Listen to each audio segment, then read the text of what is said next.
আর ম্যাডামও আমার বলে দিয়েছে 10:30টার ভেতরে বাড়ি চলে আসবে। 10:30 বাসে এখন, আর রাত করা ঠিক হবে না। আগামীতে আবার আসবো ইনশাআল্লাহ। আর আমার নিজের জেলা ওই জিয়ানো মাছ নাকি বললো না হুজুর, নিয়মটা আছে কোন কোন কোন জায়গায়। 54 বছর ওই নিয়মটা আজ এই দেশে আমরা দেখতে পাইনি। অথচ সেই আমানতটা আমাদের দায়িত্ব পালন করার দরকার ছিল আমানতের। আমরা সেই সুযোগ এখন পেয়েছি হালকা।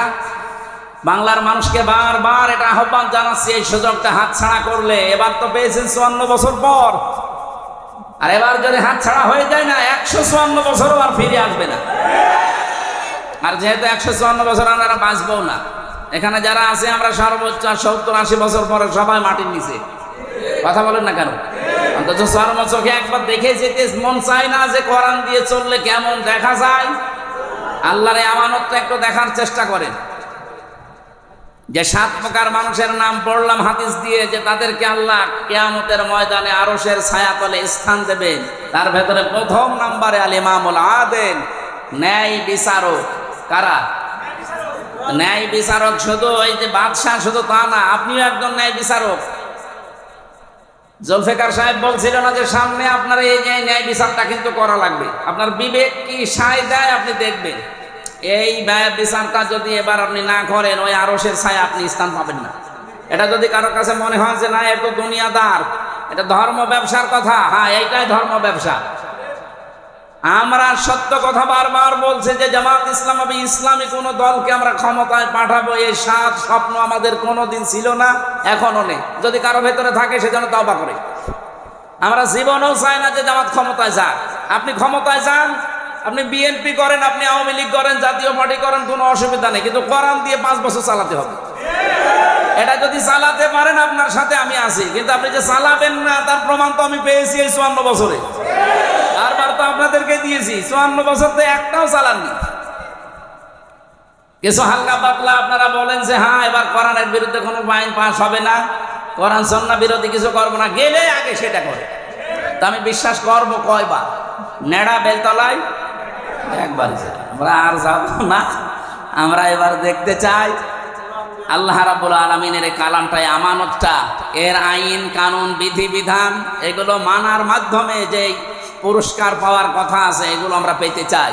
আর এগুলো যদি আমরা এই আমানতকে কাছে পাওয়ার পরেও না মানতে চান, এই যে জলমান জাহুলা আছে, অত্যাচারী এবং অজ্ঞ, এই অজ্ঞতার পরিণতি যে কি ভয়ঙ্কর হতে পারে। ডেড সির দিকে তাকান, ফেরাউন এখনো পড়ে আছে, মিশরে গিয়েছিলাম, ও পড়ে আছে লাশ, এই হাতটা এভাবে দেওয়া, কয়েক গাছের চুল আছে মাথায়, দাঁত এখনো কয়েকটা আছে। দেখে দেখে মাঝে মাঝে মনে হচ্ছিল আল্লাহ এ খোদা দাবি করেছিল। পানিতেও নেয়নি, পোকামাকড়ে খায়নি, মাটিতেও নষ্ট হয়নি, বিনা মেডিসিনে বিনা ঔষধে আল্লাহ এখনো রেখেছেন, কিয়ামত পর্যন্ত রাখবেন। ওই জাদুঘরের ভেতরে অনেকগুলো নিদর্শন আছে। তা আল্লাহর এই নিদর্শনগুলো, তারাও তো কিতাব পেয়েছিল, তাওরাত পেয়েছিল, তারা কেউ ইনজিল পেয়েছিল, কেউ জাবুর পেয়েছিল। আল্লাহর এই কিতাবে আমানত তারা মানে নাই, পরিণতি এই করেছে, ডেড সি বানিয়েছে, কাউকে আল্লাহ একেবারে মূর্তির মতো বানিয়ে রেখে দিয়েছে।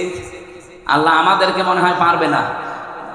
আল্লাহ আমাদের হেফাজত করুন, বলেন আমিন। এই আমানতটা এবার আমরা নষ্ট হতে দিতে চাই না। সামনে আমরা আমানত চর্ম চোখে দেখবো যে 500 আইন দিয়ে এই দেশ চলছে, এরপরে মরে গেলে আমার আর আফসোস নেই। এই কথা বলে না কেন? আমরা ওই আরশের ছায়ায় স্থান পাওয়ার যে 7 প্রকারের মানুষ, তার এক প্রকারের ইমামুল আদিল, যারা ন্যায় বিচার করতে পারবে, ব্যক্তি সমাজ পরিবার সব জায়গায় যারা ন্যায় বিচার করতে পারে, তাদেরকে ওই কঠিন জায়গায় আল্লাহ আরশের ছায়ায় স্থান দেবেন। আমরা যেন তার ভেতরে এক প্রকার হয়ে যাই, বলেন আমিন। 2 নম্বর আশ-শাবুন নাশা ফি ইবাদাতিল্লাহ, যারা যৌবন বয়সে আল্লাহর ইবাদত করে। আল্লাহর ইবাদত মানে শুধু জিকির করা না, আল্লাহর ইবাদত মানে শুধু নামাজ পড়া না। ইবাদত হচ্ছে ওইটা যেটার দ্বারা মানুষের উপকার হয়। আপনি হযরত ওমরের দিকে তাকান, জীবনে খুব বেশি হায়াত পাননি, কিন্তু এমন এমন কিছু আঞ্জাম দিয়েছেন কাজে, কিয়ামত পর্যন্ত মানুষ তার নাম শুনলে বলে রাদিয়াল্লাহু আনহু। আর আবু জেহেল হায়াত পেয়েছিল, ভালো কাজ করে নাই। ভালো কাজ মানে মানুষের উপকার করা, মানবের কল্যাণ করা, এই কাজগুলো তাদের জীবনে ছিল না। এজন্য নাম শুনলে কি মানুষ রাদিয়াল্লাহু বলে? কি বলে? আরো গালি দেয়, দোষ করে নিজে আর গালি দেয় আবু জাহেল রে। 3 নম্বরে পড়েছি ওয়ারাজুলুন দাআতহু ইমরাআতুন যাতু মানসাবি ওয়া জামালিন ফাকালা ইন্নী আখাফুল্লাহ। ভদ্র কোন মহিলা, উচ্চ বংশের সুন্দরী, তাকে ডাক দেয় জিনা করার জন্য, কিন্তু সে রাজি না। আজ বাংলাদেশে বহু মানুষ পরকীয়া প্রেম করেন, এই এলাকায় নেই? নিজের জায়েজ স্ত্রী থাকার পরেও যারা অন্য কোনো জায়গায় উল্টাপাল্টা লাইনে আছেন, সে স্বামী হোক স্ত্রী হোক, এখনই থেমে যান, আপনার আকৃতি থাকবে না। কিয়ামতের দিন লজ্জা স্থান দিয়ে পোস্ট করতে থাকবে। আরো যত নিকৃষ্ট শাস্তির কথা আছে হাদিসের ব্যাখ্যায়, আমরা আশা করব কিয়ামতের ময়দানে শাস্তি থেকে বেশি আল্লাহর আরশের ছায়া স্থান পেতে হলে নিজের চরিত্রকে, যৌবনকে আমরা যেন পবিত্র রাখতে পারি।